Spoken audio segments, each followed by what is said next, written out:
యేసయ్య ఆరోహణ అనేది శాశ్వతమైన నిష్క్రమణ లేదా ఆ మహిమాన్వితమైన రాకడకు ఒక వాగ్దానమా?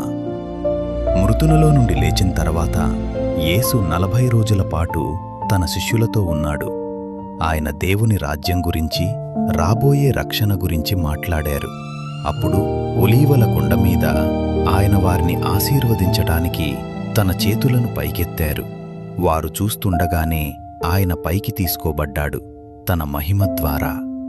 భూమి ఆయనను కోల్పోయింది. పరలోకం ఆయనకు కిరీటధారణ చేసింది.